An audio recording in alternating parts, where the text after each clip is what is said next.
Good morning, or good evening, or good night from Berlin to all our talents around the world and to our audience. We are very happy to have you with us, and we're very happy to celebrate the work in front and behind the camera with all of you, with talents from 13 different fields of work.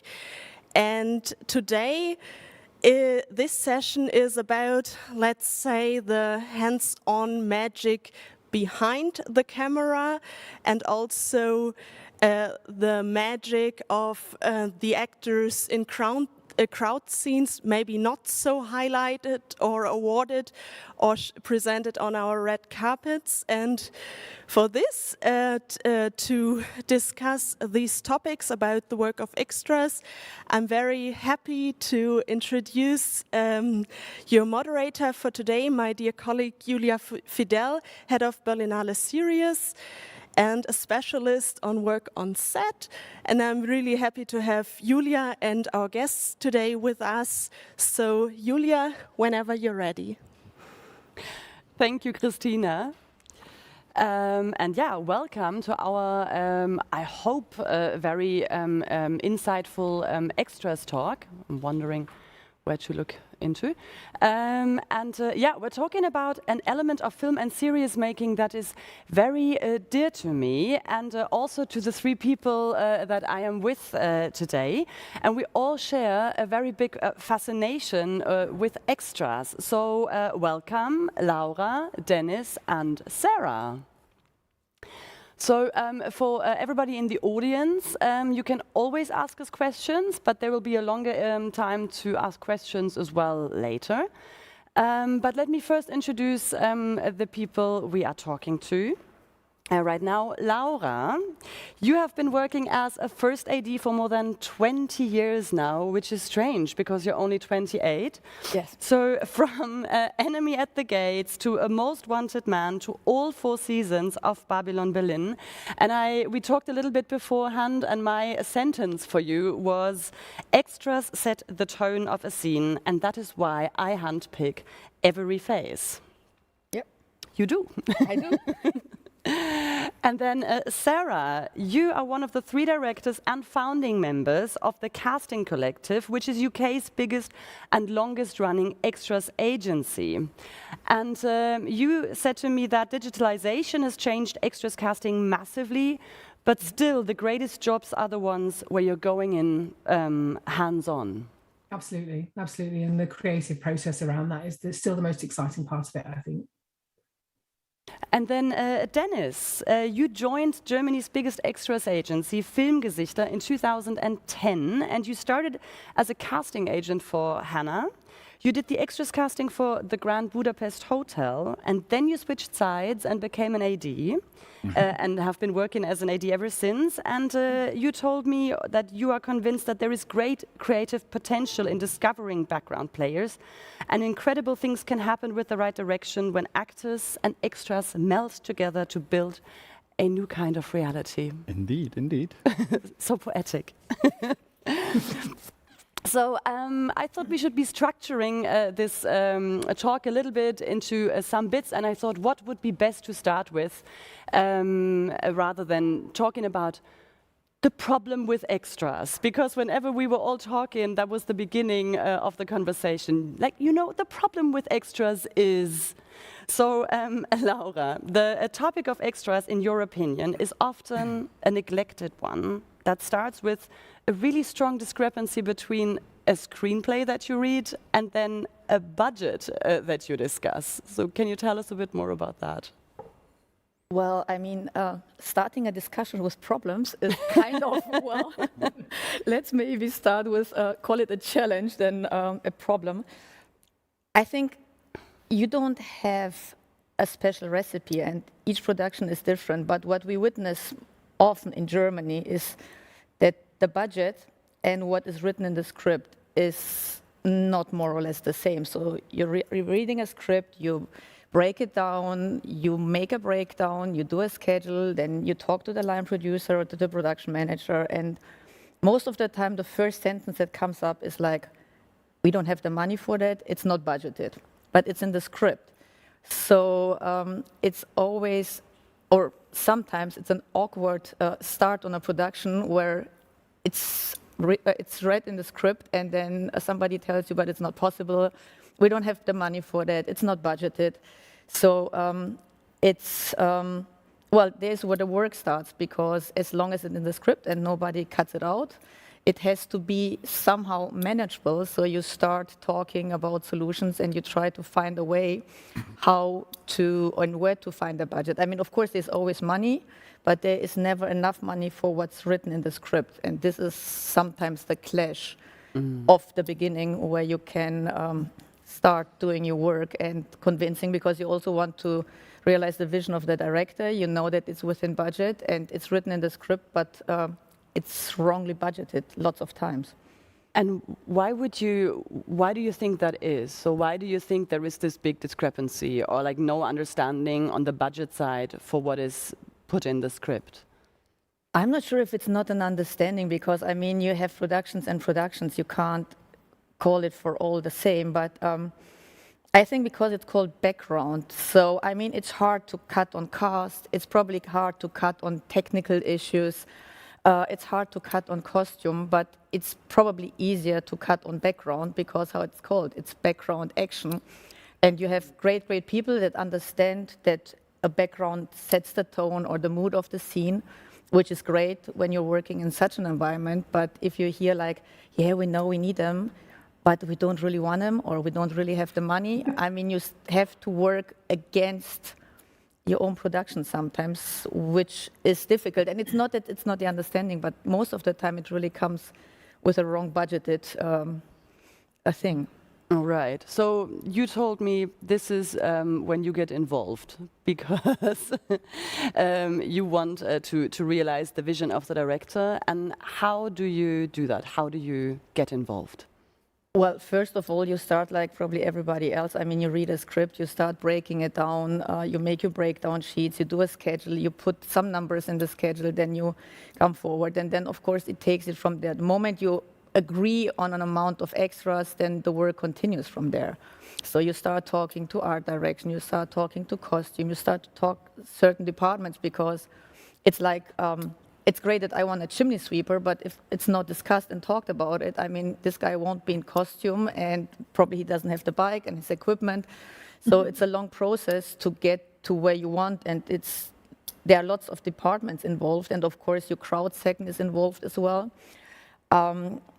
Well, I'm not a typical first AD, because I'm kind of really getting very much involved in extras work, which is the fine-tuning comes with a crowd second. But because I think it's such an important part of a scene, and actually also very creative, because you decide about certain things and the mood of the scene, I'm getting very particular in how I want it and how I see it. And yeah, I just walk the extra mile, which is maybe not always the part of a first AD, but as we also know in Germany, the system here is a little bit different, and we've been taught in the early days that you have to do everything. So these are bits and pieces that remained, and that you just can't get rid of it. And this one you just stuck with as well, and you kind of like held on to it. Yes. And can you tell us why it is so important for you to get involved into this process? And you told me a sentence in German that I hadn't heard before. It is Hintergrund macht Bild gesund, which would say extras they heal the image. Well, I'm not sure if this is the right translation, but somehow yes. I mean, I think it's also easier for a director and for a cast to work in an environment where the background is kind of toned to the scene, and I think there is sometimes irritation for also the cast if the background is not properly set up, or if you need a sexy scene or you need a sexy atmosphere and the mood is not there. So I think there is no right or wrong. It's just a different approach.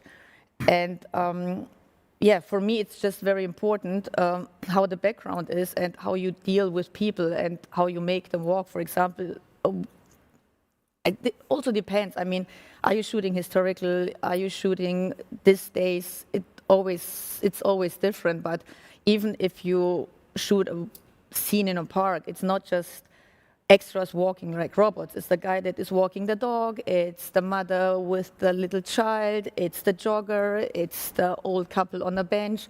So it's you creating a natural atmosphere to what the scene needs. And I think it's very important to be creative and not just have people walking or sitting and all walking in the same space. And I think that you need to give them stories.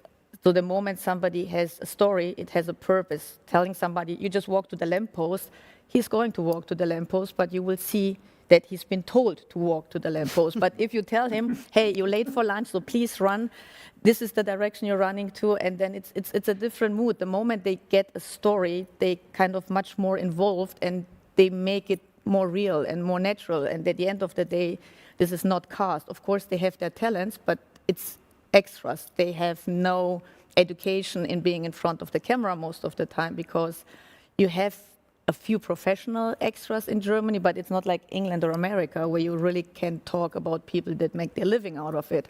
So most of the time, it's like regular people that are interested in film and want to be part of it. So you just have to see how you get the best out of them. And by giving them a story or a purpose makes also their action easier.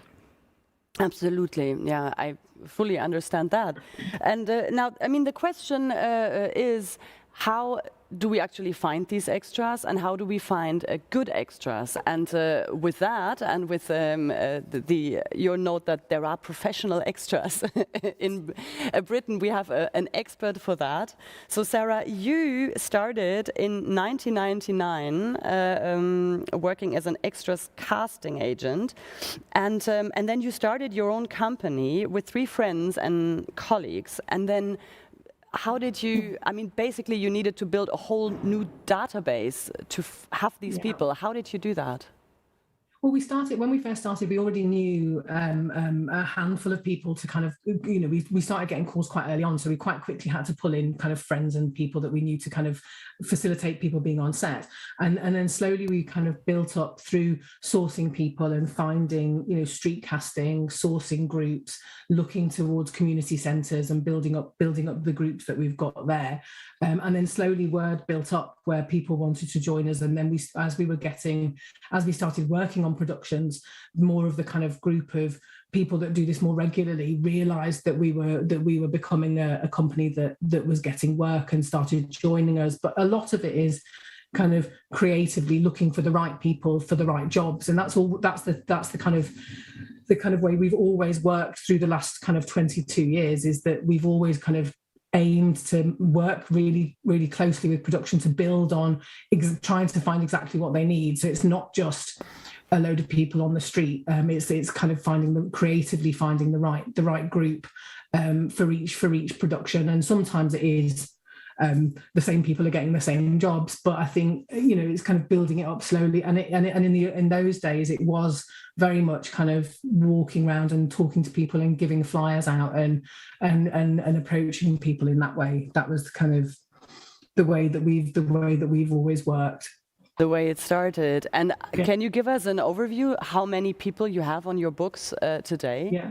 Absolutely. Well, when we first started, I think in our first year we had about 1,200 people, and then we've gradually, kind of over the last 20 years, we've now got about 40,000 people nationally, probably about 15 to 17,000 in London and the southeast alone.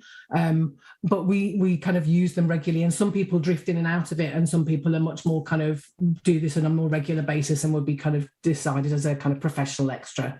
That's kind of, there's definitely a core group of that in the UK. But productions are looking for real people, and they're looking for people with specific skills and all of that kind of stuff. So that's always a really important kind of pool of people that we have to pull on all the time as well. So our database grows with each production that we do. We get more people, and some people decide to carry on, and some people just do one production and then go, well, that was great, but I don't need to do it anymore. So, I mean, I find that very fascinating because, of course, in the UK and also in the US, where you have a industry where this is more supported, or this can actually support your life, you have people who are professional extras. Whereas in many other countries, I mean, in Germany we might have a few now, but that also has only changed in the last couple of years. But you actually have a group of people whose job that is, right? Yeah, and those people would be there is no limit on, in the UK anyway, there's no limit on them on which agencies they can be registered with or who they can work through. So they might work with 3 or 4 different agencies and be working on a regular basis, which is really good. And those are the people that you somehow, on a lot of productions, you get productions and assistant directors who want kind of real people and they don't want the professional extras. But there's a lot of productions where you do need a good mix of the people that know what they're doing and the people who have never done it before. I think that mix is really important because like Laura said, you can't, you need somebody that when they walk past the lamppost, they know that they're supposed to look at their watch and look like they're in a hurry rather than just go, what do I do now? Stand there looking around. Yeah, and I mean, on a production where a lot of money and a lot of people are involved, costing money, I guess it's not such a bad idea to have people who actually know what they're doing. It might reduce the risk of a total loss a little bit. So, Dennis, you also have a lot of experience with extras, and you did a lot of extras casting in your career, partly in the biggest extras agency in Germany, Filmgesichter. So, how would you say would you have found your best extras? Well, in the first place, I have to say, of course, through the books of this agency, because they are fantastic. But what I also did, or what I started quite soon when I joined the agency, is that I went through the streets of the city and started like street castings, or another approach was like visiting clubs or like public spaces or companies, whatever, or even embassies if we were looking for certain nationalities. I just spread my point of view a bit by going outside as well, not only look at the books of the agency. And why would you say was that an important thing to do for you? And why would you go to all of these different places rather than finding people in the books? I mean, there's a few reasons to do this, but I mean, one reason would be once you start like collecting, or like if you have a breakdown and there it says like there's 20 passers-by and then there's 5 people like driving a bicycle, like that's the usual breakdown that you would work with on like a regular show, TV show, whatever.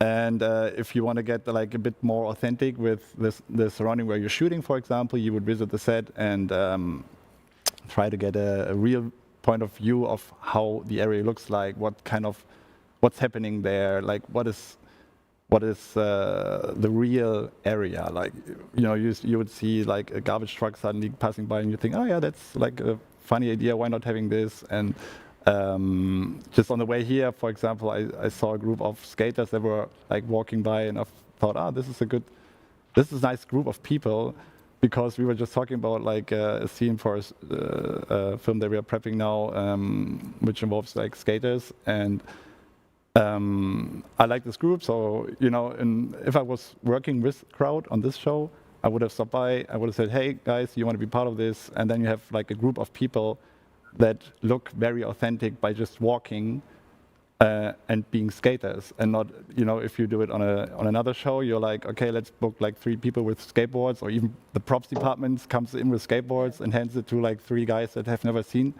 a skateboard before. So this is the difference, you can tell a better story. Imitate skaters, and that might go a bit wrong. Yes. that is I would say the most regular thing that happens once you set up like the background on small shows or on shows that don't want to spend too much time in working on the background. Or I mean, the crowd second that was just mentioned, that is something that you would usually not have on a German show or on a smaller show, or even on international shows. It's still like a big fight you go into, because the first position that they want to cut out is this crowd second. Yeah.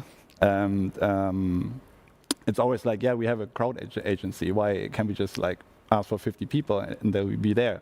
But you want somebody spending the time with like going on recce's and finding out like how a certain audience or like a certain space looks like, and really figure out what you can do there and be creative with. And just make and set the mood by doing that. And I can tell from what you were just telling me that despite the fact that you are now a second AD, you have never stopped constantly casting. No, it's definitely it's a way to look at the world now. Yeah, it is, and it's very interesting. It's also interesting for you as a person, like being in the city, and you know the people that surround you. Like it's for me, and it's a private interest as well. Like how's my neighborhood changing, or how does it look like? Am I feel good where I am? And that transferred into my work while I was doing the crowd work. And it's still one of my favorite jobs, I have to say. Second ADing is cool, but crowd ADing is something that is very creative, but also has all the logistics that are involved. And you get to talk to all the departments, and but also to all these extras that are working and are very interesting people. And yeah. Good to know that you're still available as a crowd second. So Sarah, you told me that also, like the moments that you enjoy the most about your work is when you get these, let's say, creative briefings. Yeah.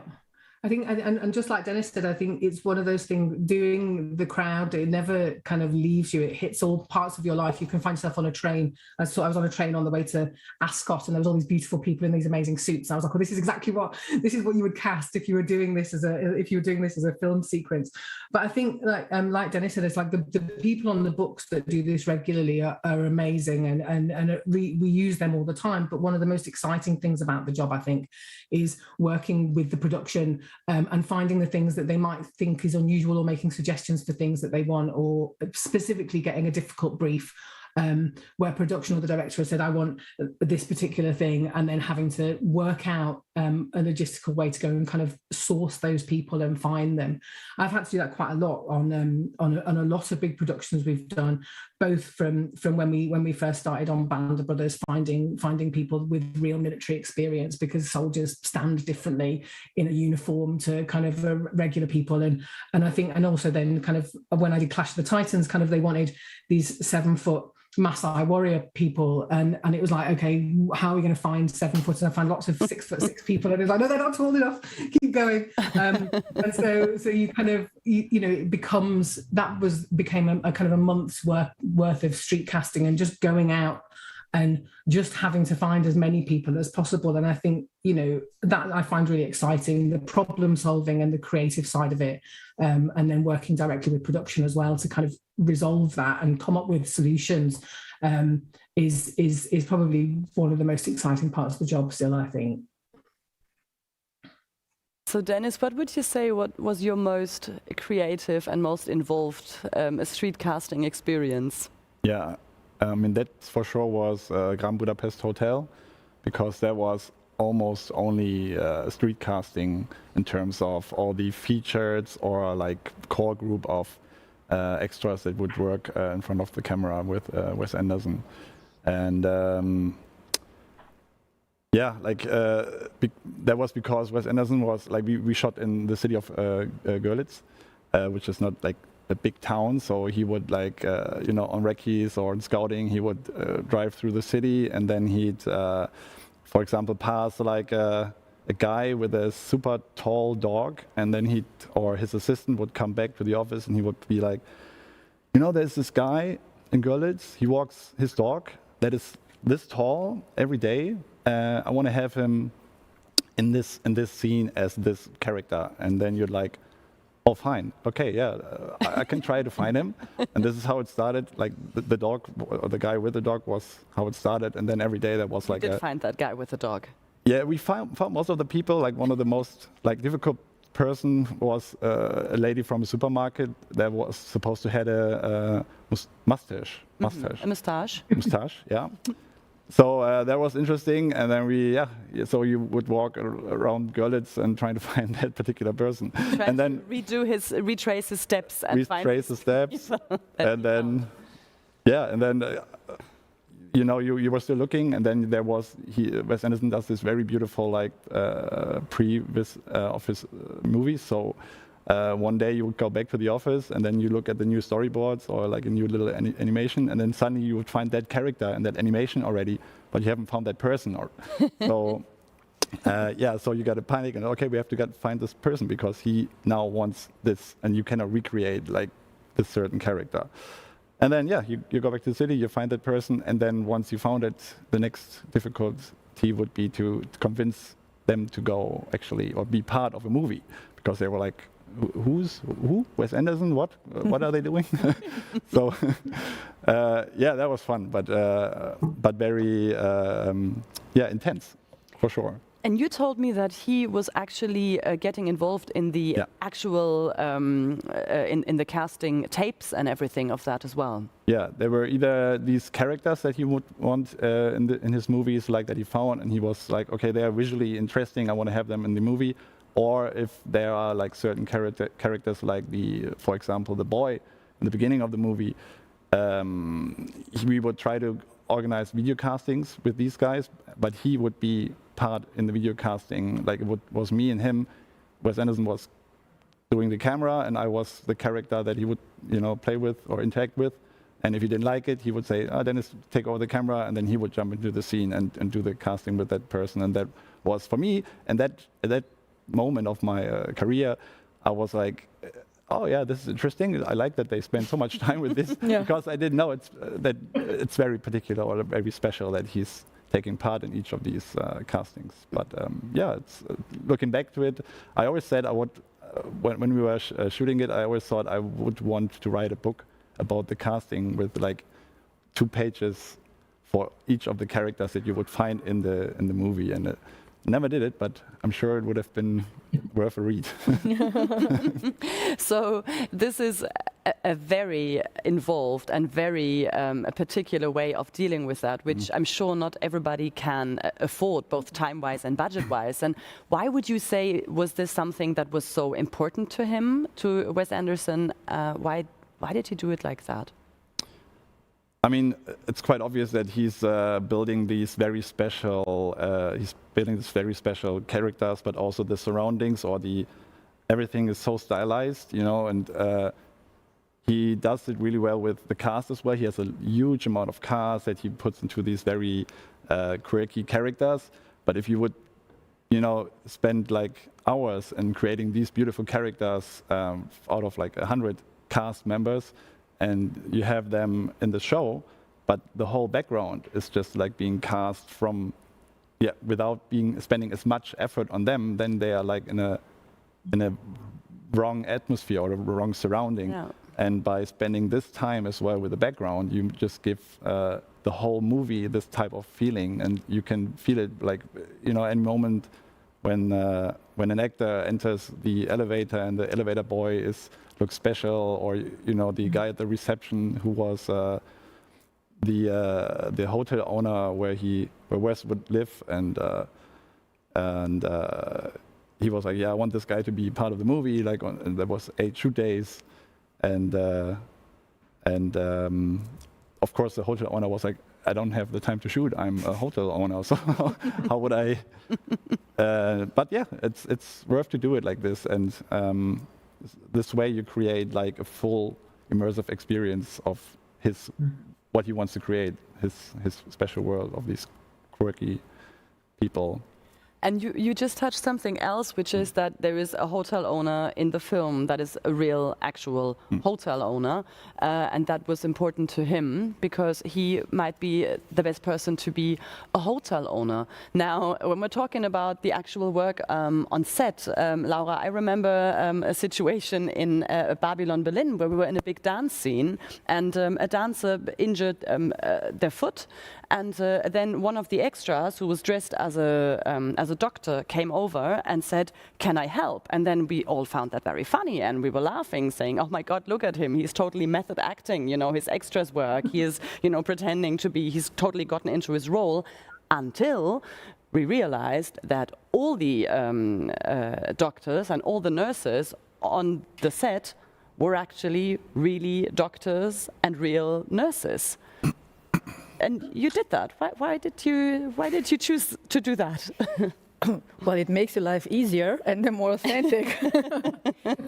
No, but that's what most of the time, of course, there are boundaries, but normally this is exactly what the approach would be.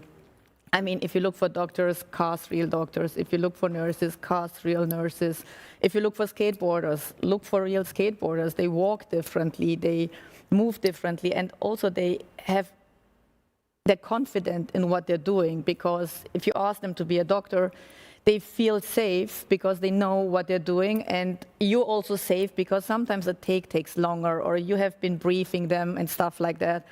But on a set, every second something is happening. So even if something is happening, you're prepared because they can improvise. They can be there, they know the situation, they're familiar with what they have to do. Before I have a medical advisor, or before I YouTube and Google or my crowd seconds to tell a doctor how to behave, it's never going to be as good as if a real doctor and as natural and yes. like as hands-on Yes. as yeah. And they have fun, because normally those people, I mean, they're not professional extras. They have fun. They really like doing it, because otherwise they would not agree to be part of the day. So they're kind of motivated and they're involved and they know what to do. And this gives the whole scene a different kind of reality and authenticity. Absolutely, I can see that. You did bring us a clip from Babylon Berlin, and that was an example of a day where you had a lot of extras on set who all had very specific tasks and jobs. And I wanted to, and so my question is, you did something very unusual there, because you basically rehearsed everything for an entire day. And this is something that doesn't happen all the time, right? No.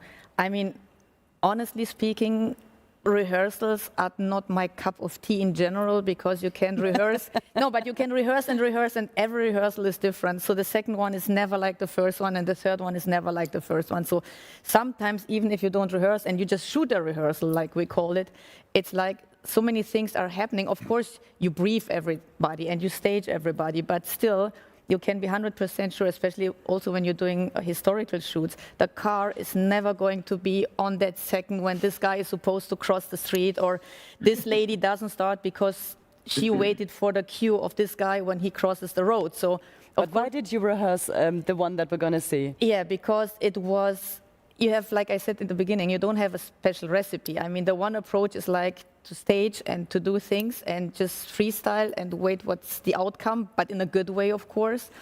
And then on other days, I mean, on Babylon, we're having like 7, 8, sometimes 9 minutes where we have to shoot a day, and then we have a room full of extras, which are 100, and then you have like 3 or 4 cars that have a 7 minutes dialogue.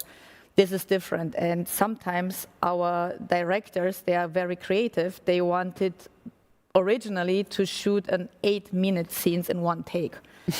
So shoot 8 minutes in one take on a location that has 3 different levels, that you could not access every level with the camera, where you had to stage 100 extras, and when you had to give the cast the freedom to just do the work and not say, okay, we cut because the extra didn't walk the way it should, or they blocked or whatever. So we had the feeling that we need definitely to rehearse a day in advance, because it was a historic newspaper situation, and then you had like delivery boys, you had secretaries, you had girls that picked up the phone, you had Before we talk about them, let's take a look at them. Okay.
I love the girl with all of the little notes in the background. And it is really, if you start working in this kind of, on this side of film, you look at these scenes completely differently and completely blank out the main action, actually constantly watching all of these running people in the background, right? Absolutely. Yeah. Well, and they have to be efficient, they have to be fast, because in these days there was a hurry, I mean, as you can see. And then you need the extras to be involved. They need to have little tasks. They have to know what's happening. They need to walk up the stairs in the proper moment.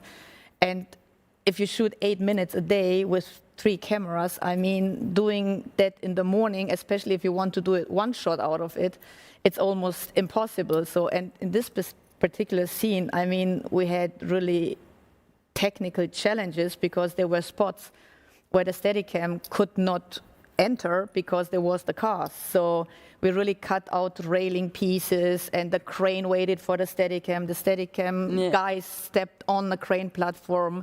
They moved the Steadicam guy down with the arm. He picked up the other level. So it was a complete choreography, actually. It's not a regular scene because you really needed it to be choreographed. So technically in a scene and like extras. That, it was probably the better idea and the more efficient idea.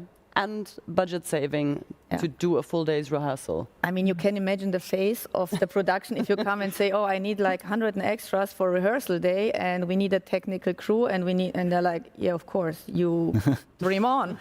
And then it's like, okay, but then talk to the director, then we can't do it this way, and he really wants to do it in one shot. And then the discussion, of course, starts, and you start putting numbers down on paper, and then they realize if you go into overtime with 180 crew, it's completely different if you just have the extras for half a day and give them the chance to tell them, this is your workspace, this is what you do, this is the papers, this is the pictures, this is the area you're working, because they also need to feel familiar where they are, because it's their daily business, scene-wise and story-wise. It's not like, oh, where do I hang up my coat, and where is the papers that I was supposed to be picking?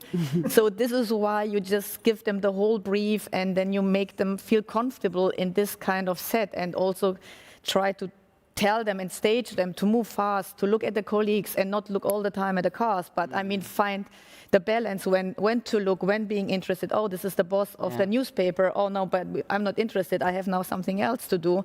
So creating the whole stuff and shooting, and it didn't end up in one shot at the end because we needed to have cuts, but this is because of speed and timing and stuff like that of the episode.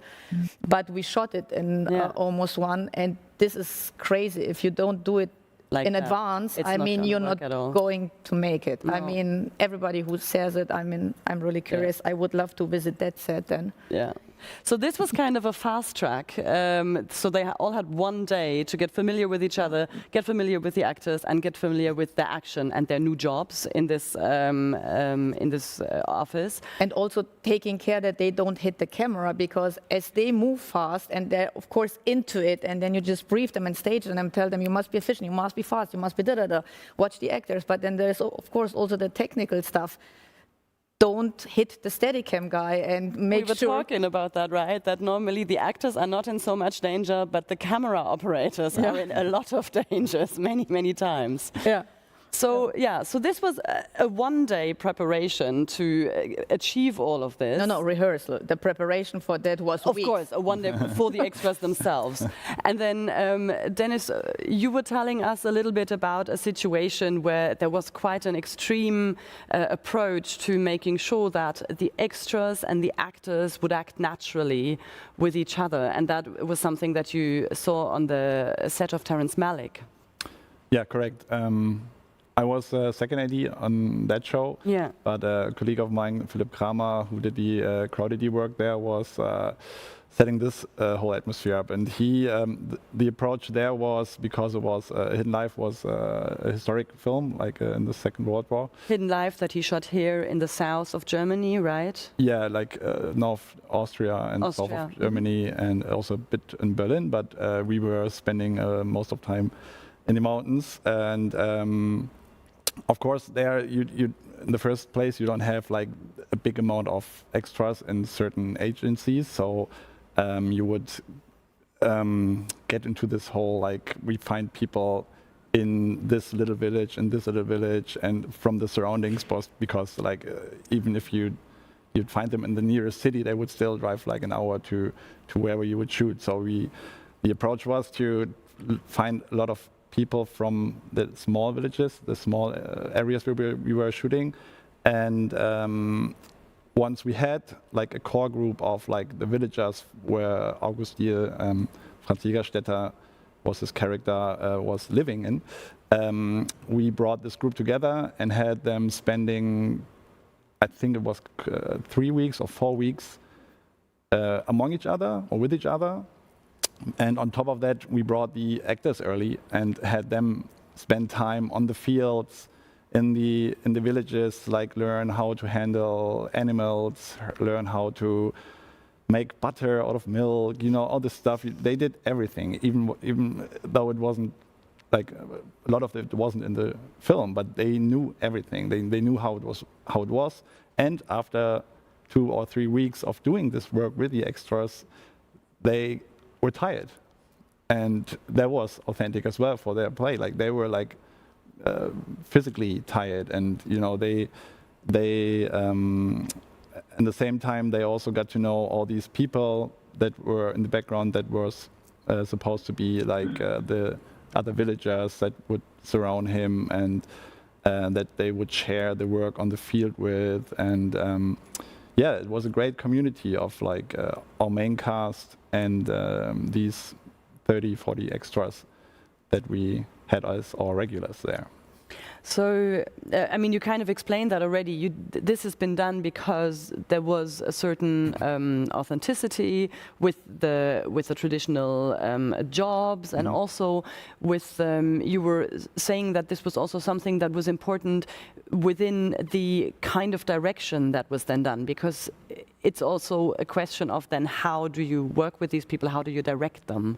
Correct. Yeah. I mean, you all may have heard of it that Terrence Malick often works without a script, or he works very differently to other directors that I have met so far, that's for sure. And what he would do, he would just leave the camera running for minutes, for like a long time, like 20 minutes, 30 minutes, whatever was needed. And then the scene would run out that they had in front of them, and the dialogue was done, and it all got quiet, and then they were in the field, for example, working, and then scenes would, or like situations would suddenly happen while they were working within this group. And for me, one of the best examples was like a fight on a field with another farmer.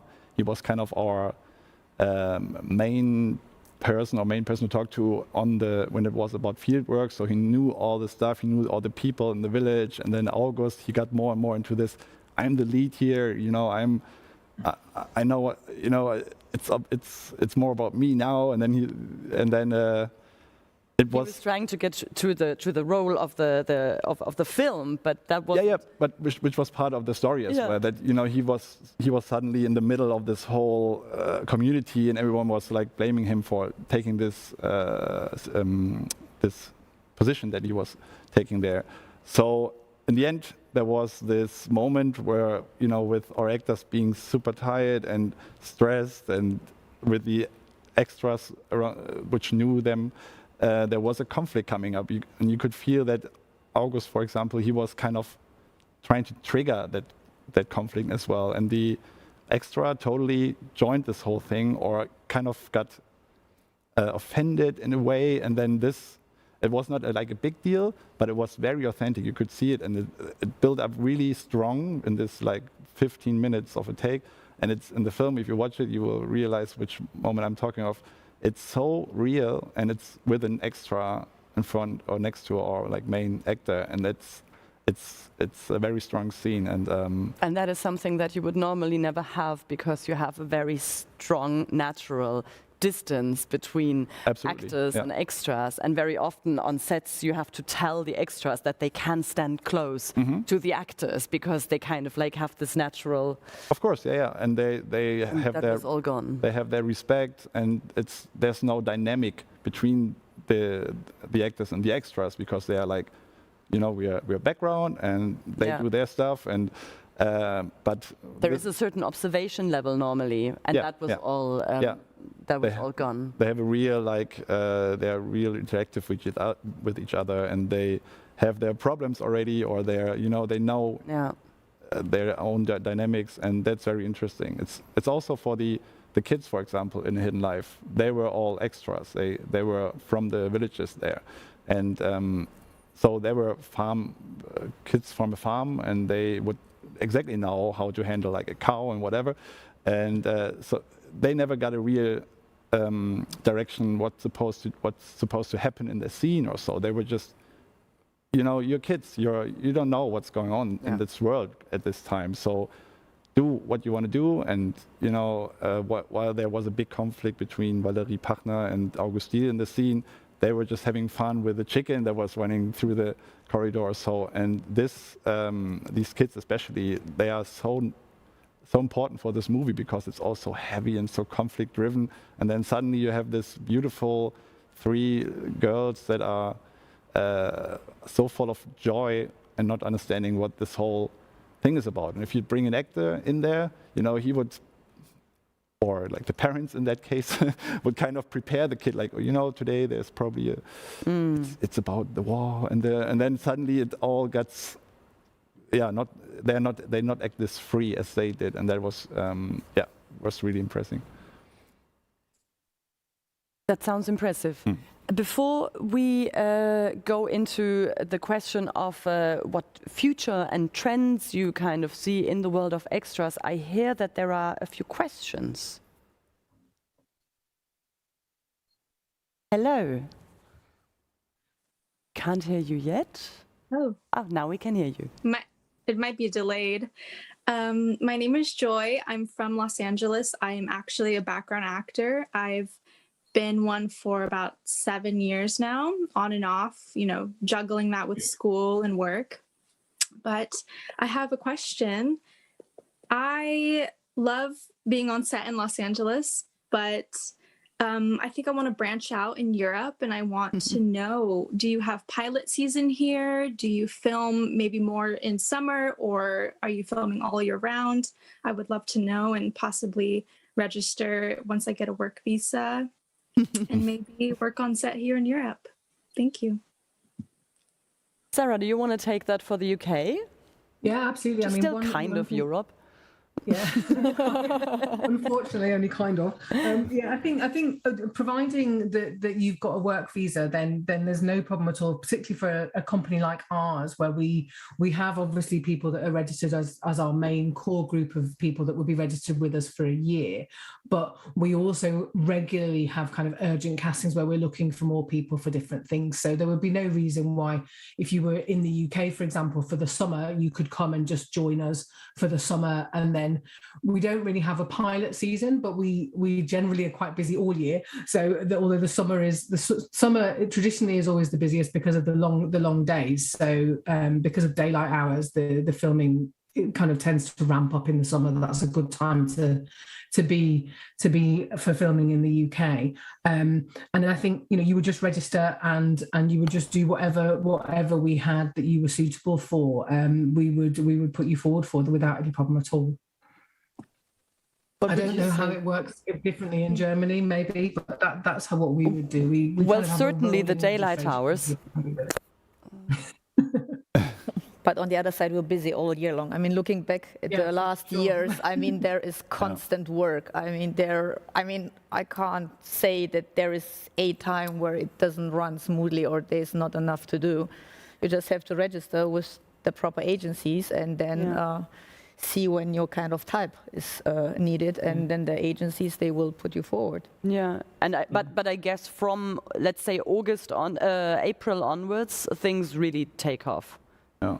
I mean, summer's a bit more busy, but it's very busy in the last years. Yes, yeah. I agree. And it's busy all year. Yeah. It used to just be the April and it would really go busy. Yeah. But now, you know, there isn't really a trend apart from it's not very busy at Christmas. No. But apart from that, we're busy. But this is because of money reasons, because no production wants to pay us over Christmas. Yeah, all these double pay days. Yeah, so I hope that helped, and I hope you're going to come and join us, and we'll see you somewhere in the background in the future. Yes, thank you so much. Thank you. Thank you. And we have one more question. Hello.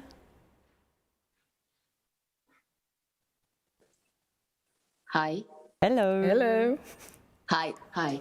My name is Ines, and I'm doing the Berlinale Talents this year.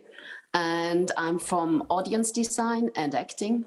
And my question is, how is the time slot between the preparation of the scene for the extras and the preparation for the actors? So are you doing it parallel, or I don't know, how can I imagine this? This for Yeah, I would say, you mean on set, on the day? On set. So you're coming to the set, the scene is in preparation, and then the extras are coming. How long do you have it? And it's the time slot between the extras and the actors. The actors coming in. We were talking about this, Laura, haven't we? I'm sorry. No, we're not here. We're just Laura and me. About these big days where you have a lot of extras on set, right? Well, it really depends if you're shooting these days or if you shoot historically, because if you shoot historically, you need to go in the morning through fittings, wardrobe, makeup, check in. Now with COVID, you also have to have COVID checks in, so it takes a little bit longer. But normally, in my experience, it goes parallel, because also like the talents, they need to go through makeup and wardrobe, the extras as well. Most of the time, if you have a bigger group, you start them, of course, earlier, but you still have to count your days, because you have maximum 12 hours working days from arrival on set till you kind of wrap them and stuff like that. This is also kind of the issue that you have to take care of it. But most of the time it runs parallel, and then when you bring them on set, you set them up, but then before you had the blocking with the cast, and then they go to makeup and costume, and then you bring in the extras and set them up, and then cast would join.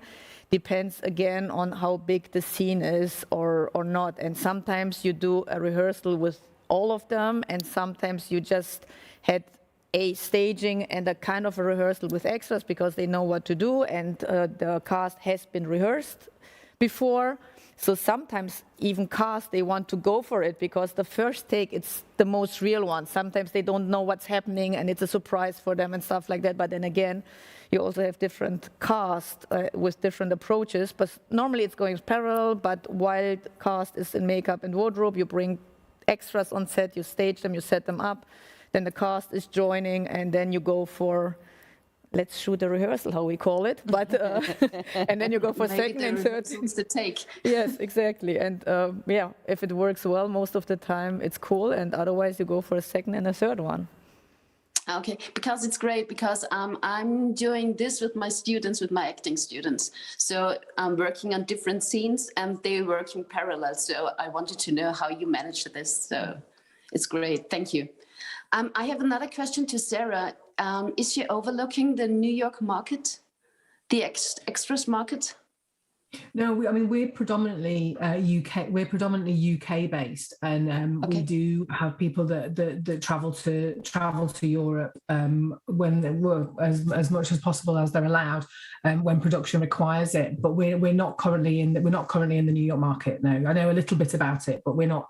I think it's the work permit situation is slightly different, and so we don't take people over to the States, but we do have people that are taken from the UK to film in and around Europe when we're asked to do that. Okay, so this would be my question with the working visa. So how is it? Okay, thank you. Thank you. Bye. Thank you. Bye. Bye. And another question. Hi. Hello. I want to ask how it is to coordinate with the cinematographer, because he is also very essential in the background action.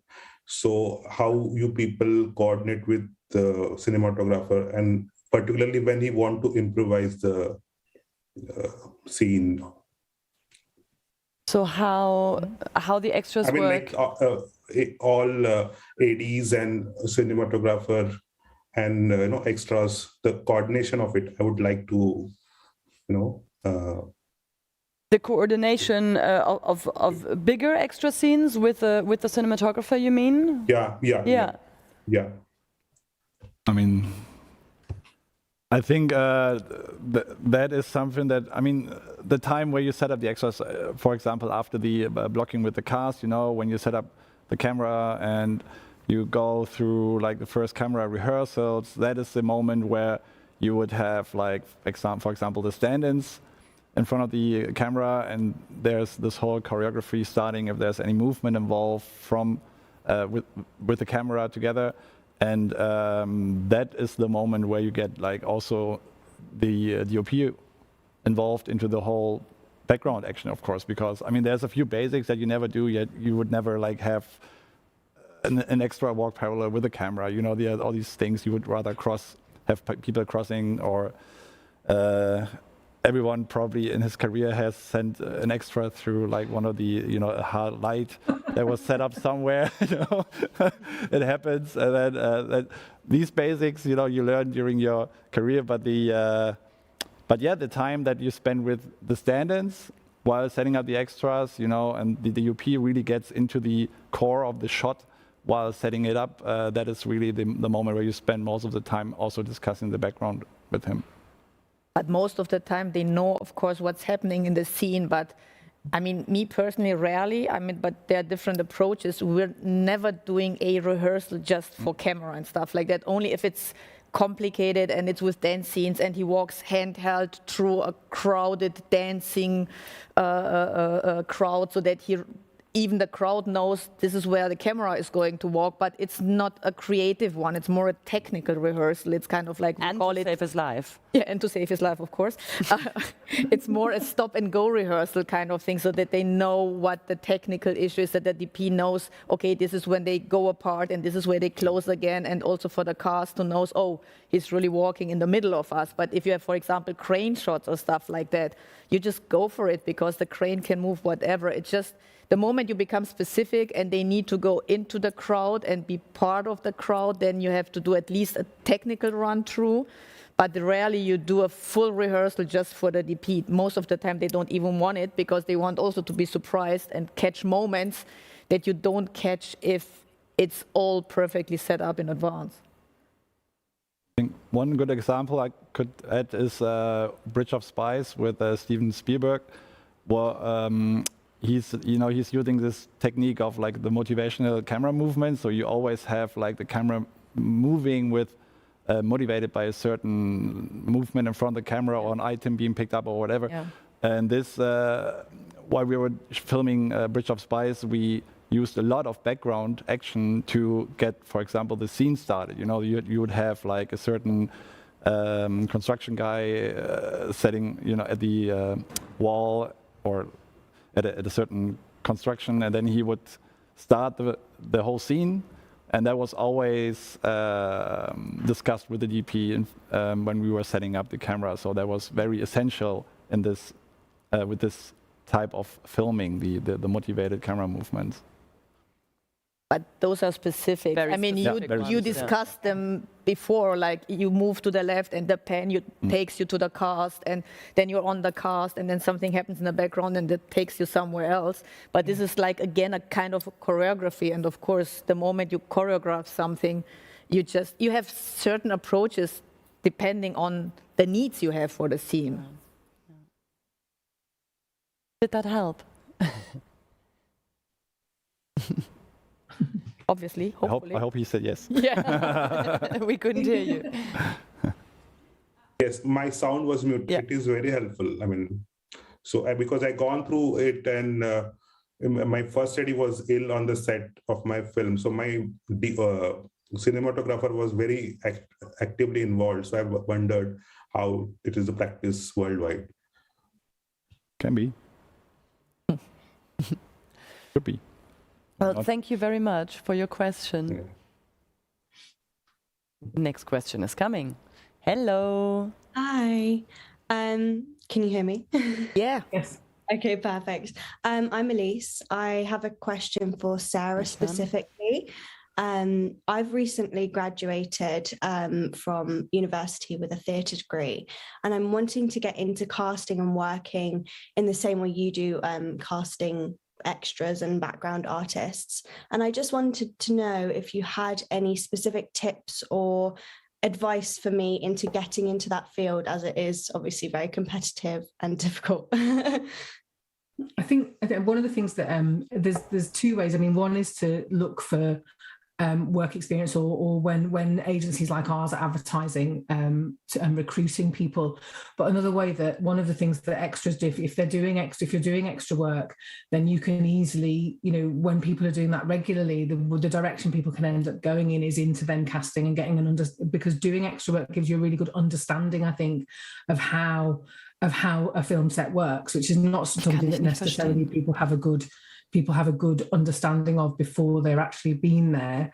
And then just, come and send me an email and come and work for us.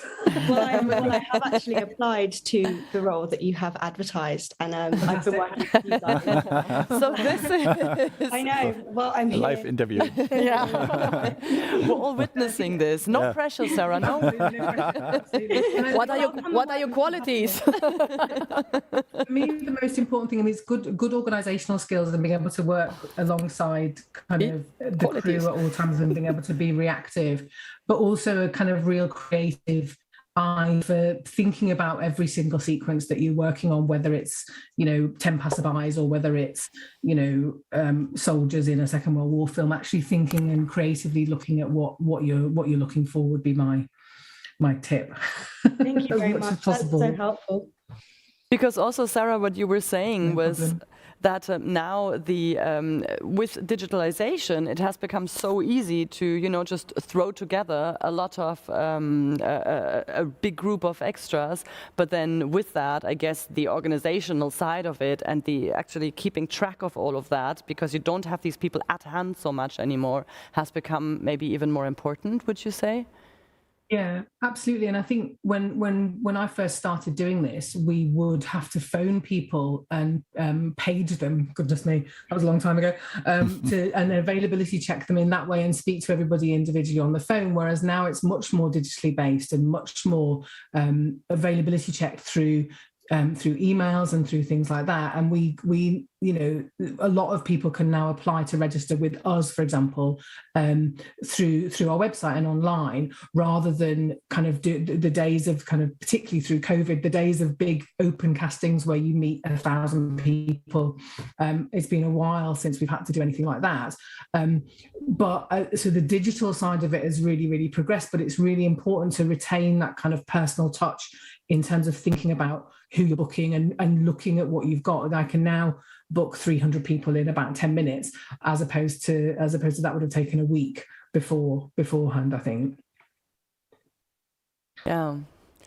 I was just so fascinated, because Sarah was telling me that at the beginning, of course, they had real books, like there were actual books, like these big catalogs that we were used to growing up in the 90s, and that in these books you just had all of the different extras in there. And of course you don't have that anymore, and of course you did it back then, but just the realization of books being sent out to ADs where they just go through and then mark people and then phone and Laura in. And Dennis would be getting one mailed every year. They'd get a new one. Yeah.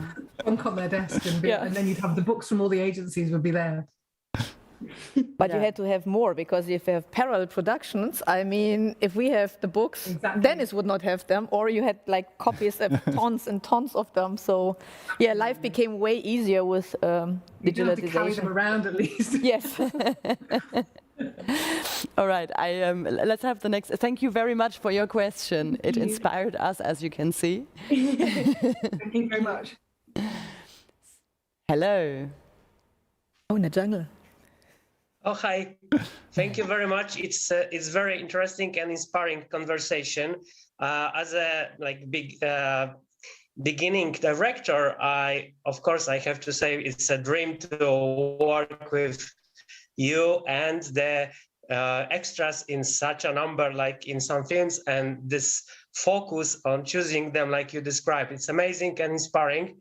But unfortunately, I work in virtual reality and new media, and we are pressed also because budget to virtual production and shooting some people or some just body shots in the virtual studio and using this as a multiplied objects in some scenes, which is exactly, I would say, opposite direction from art what you are doing.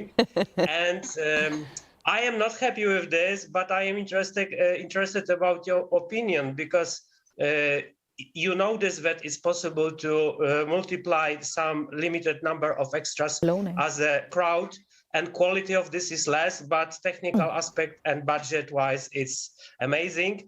And also, I believe that actors and extras are very influenced by being on the set and being in real place. But unfortunately, if we can shoot in safe and also green, production-friendly location of studio and transport them into the virtual place of the scene, it's cheaper and it's also greener. So I am not happy with this. I'm sorry that I'm giving you this perspective, but I'm very interested about your opinion. Very interesting. So, but I didn't understand, like the scene you're shooting with is then in a digital world, or is this the movies you're creating, or is this you're shooting on real locations and then you add like digital extras in the background? I'm doing both. So. Oh, okay, I got it. Basically, I can separate actors and extras from being on the set, and I can also multiply them. But yeah, it's interesting. Well, you can multiply them. That's something that we can't do. Well, in this certain way, I think I've never heard of it or I've never seen it, so I would be interested what it is. But I mean, what you're using a lot is like crowd duplication, when you have mass scenes and you bring in like 100 people, but you want them to look like 1,000, and you just duplicate them. So.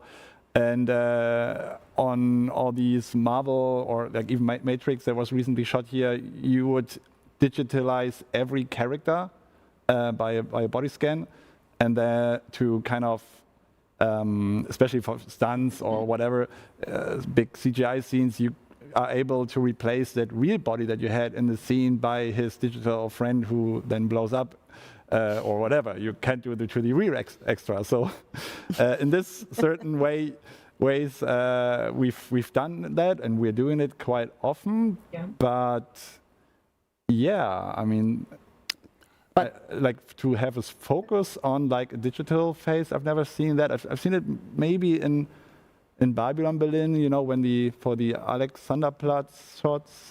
So what we're doing sometimes, but it again depends on the project and also where to look. Actually, depends on the to us to the front, or depends to again the needs of the scene. But you work lots of times also with green screen because some sets are limited. So you can't really go in super wide shots, especially when you're shooting periodic, because you can't really change everything to how it has been in 1940, for example. So there's a lot of digital work involved. So which means you have a green screen and then you have a set extension behind the green.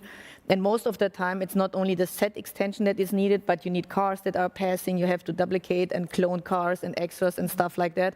And that's what we do a lot on Babylon, for example, as well. But it's part of the process because you know the real set is still here. From here, it's going to become digital. And then our visual effects guys, they are kind of saying, okay, on those days we need, I don't know, that amount of extras, but you still work with them because it's not like an extra walking like a robot, because you know they are going to be part of the background. So you're still getting involved in a kind of creative background setup. It's not just like walk in front of green and bye.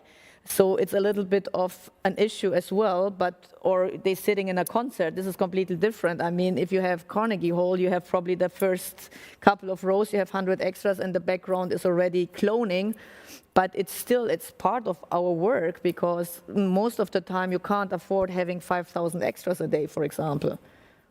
Which is a shame. Yeah, yes, the good old days missing. And then we historically, things there's always been kind of like inflatable people and then now crowd replication and body scanning, but also I still find that there's still a need for the real people to be there at some point, and then whether they're then scanned or kind of replicated, that becomes just part of the process. That's just the plan for the big day, and that's what you work with the ADs to kind of get it right. Did that answer your questions a little bit? Yeah, it gives me hope that there will be no just digital extras database. I will just click them into the project. I hope there will be no future like this. We're working against it. Have a job. Thank you very much. Hello. Hello.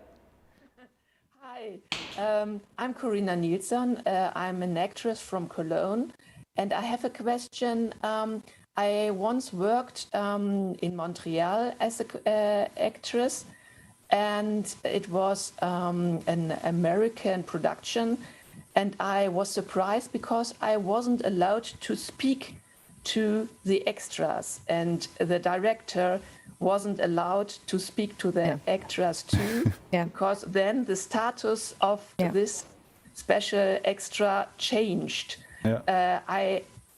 I never heard this, that it happens in a set in Germany or in Europe, but I would like to ask, how is it here in Germany? And I really like that you said that you are giving the extras an aim for the scene, because we actors are doing the same. We are giving our characters an aim and obstacles for the scene. And so, what would you say? Would you like me to speak to an extra? No. With no? Absolutely no. Do it.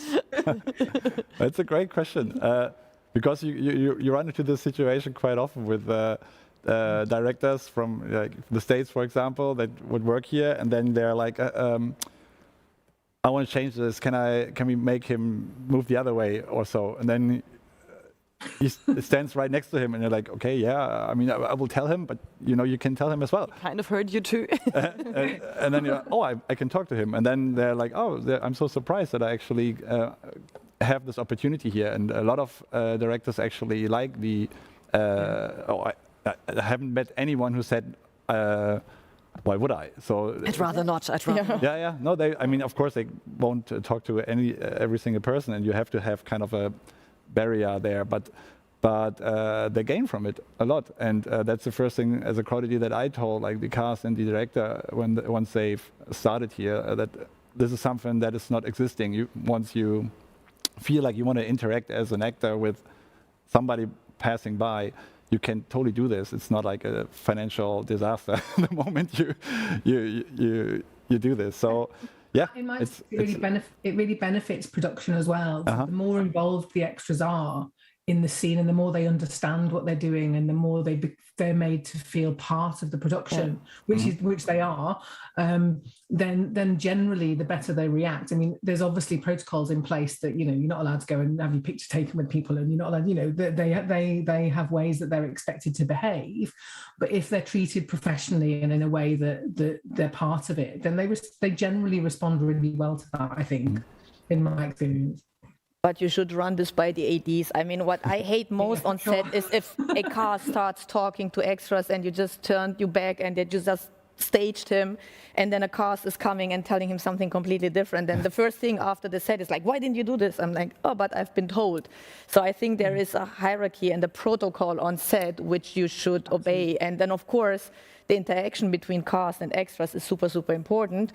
But it also depends how you deal with it and what the procedure is on set. So honestly, personally, I would hate cast starting talking to extras, because then also the thin line that you have like between cast and extras, then they will start kind of coming to you and asking you things, and there is this line that is not existing anymore, which doesn't mean that it can't be kind of intimate, but it's just they used to talk to somebody. I mean, you tell them 20 times a day, don't go to the loo without telling us. Let us know if you're doing this and this, if you change. So you have our people or the ADs telling them exactly what to do, and suddenly somebody else starts talking to them. So it should be there a kind of a chain of command in order not to get into chaos.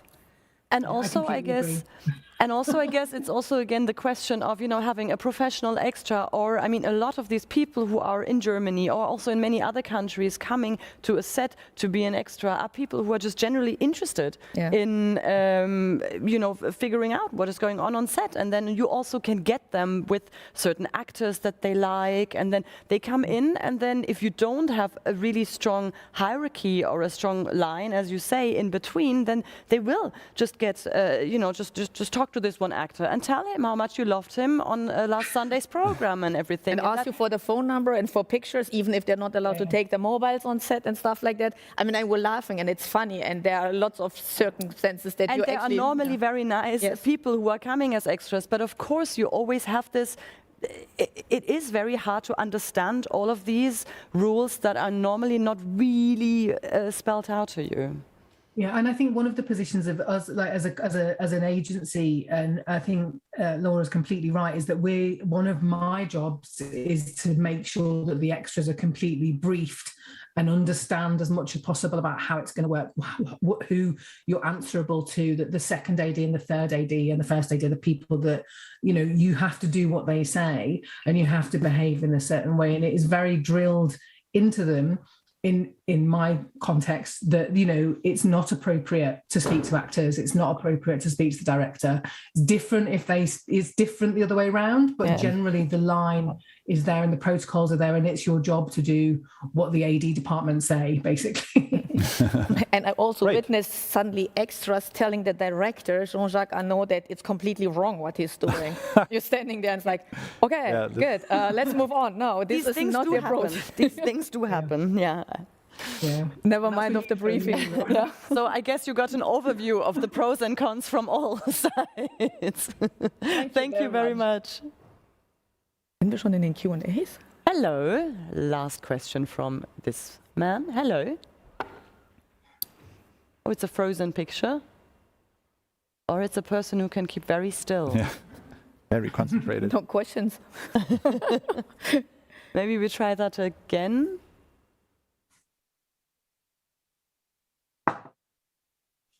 Maybe we can come back to this again when...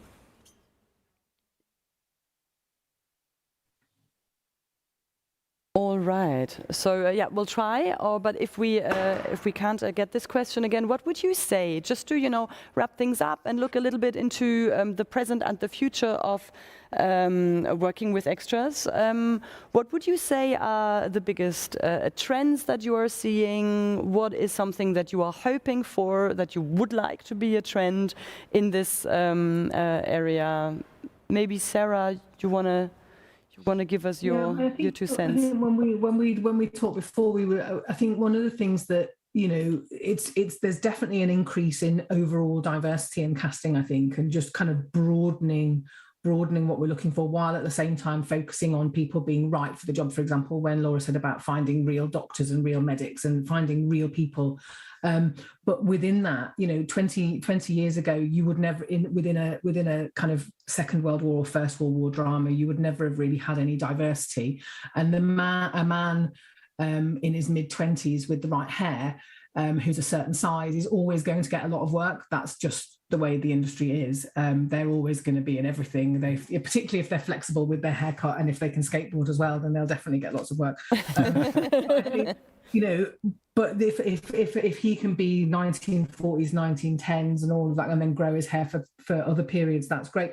But I think the increase in diversity and casting and changing that and wanting to kind of bring different looks into things is really exciting, and that's definitely happening, which is as it should be. But I think that's really, really positive. And then carrying on with the technology and the increases in the improvements in technology as a way to facilitate production, not to do loads of crowd replication, but to kind of facilitate production and make the AD's jobs easier is the other thing that's really exciting, I think, moving forward. And I also think that street casting, I mean, it's a very romantic point of view, but in these days, you never have the time anymore, because if you look for specific persons, no agency and no AD has really the time to hang around on streets and look for specific persons. So you go to open castings and then you look for certain people and they're coming to open castings, or you go to hospitals or to drama groups or dance theater groups. So you kind of go into where you hope to find the people, and on the other side you just have open castings, and then you're kind of calling out for what you're looking. And for example, last season on Babylon, we had an open casting, and the agency was like, yeah, we're hoping for having like maybe 500-700 people. 6,000 came on the day, so we really kind of crashed the city. I mean, police escort, they really needed to kind of sort out the environment. And the agency was really very well set up with crew, but never ever prepared for 6,000 people arriving. So you had to send them home, and you had to have a second date and a third date.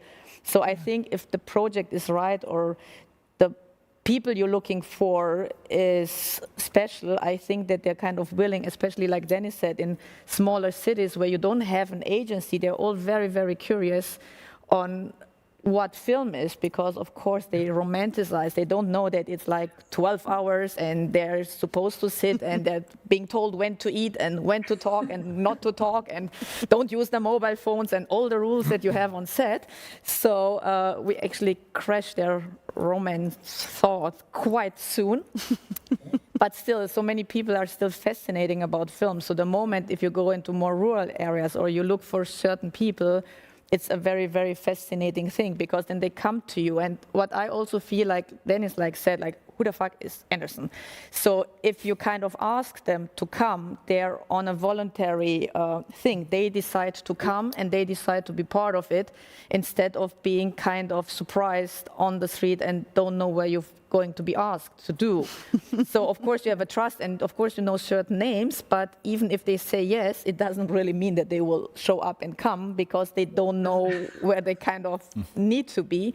So if you have an open casting, I think it's much easier, because they are on a free will, they know where to come, they see there are lots of other people, it's nothing unusual. So I think the approach these days, I mean, it's very, I mean, also what Dennis said, like, the directors that he mentioned is very rare, because you don't have the time for that. And normally, honestly speaking, it's not also the director's job to get involved in extras. So this is a different department, but this is a very peculiar approach, which is certainly nice. But these days, most of the time, you don't have the money, and time is money, and you don't have the time or the money, and it's very time consuming if you work the way it's done, and you still and also at the same time it's very tough with you know, you also want to reduce risk, and it is also kind of a risky way to first having to convince somebody to be a part of a certain project. It's much better if there's a little bit of motivation already. But it's I think there's a what I just wanted to add here is like the what you do in the open casting call, for example, is that you already kind of predefine what you're looking for. I mean, you have a certain idea of what kind of professions you're looking at, what kind of body types you need, what kind of people you have. So, but what is still then kind of like a street casting style approach there is to be there and look at the people by yourself, not only have like photographers there, take pictures, they're in the books, and that's it. You get a photo and choose by that. But once you actually take part in that casting call and you see 6,000 people in front of you, you will always find like this guy that stands out, or this woman, or whatever, or this group. And that's where you kind of pre-choose people, which is in kind of a way street casting, because you get involved, you spend this extra effort in going there and be part of it, and that is what I meant. And I guess so this is something that we can all take home from that of course things have become a bit easier. Digitalization has made the organizational part of it much easier. Also, we talked about the payment of extras, also much easier with all of that. But there is nothing that really goes against, or that the real beauty of it is when you actually get involved and you get hands-on, and then there is also a lot of creativity, and a lot of fun to be had with extras. Absolutely, yeah. And so we're gonna be able. Unfortunately, we really have to end our conversation here. But I have the feeling that our conversation is not at the end yet. So unfortunately, we have to say goodbye to our audience watching us. We will continue a little bit here, and I hope this was an inspiring talk to everybody and to you. And thank you very much for being part of it. And goodbye. Have lovely shooting days with extras, everyone.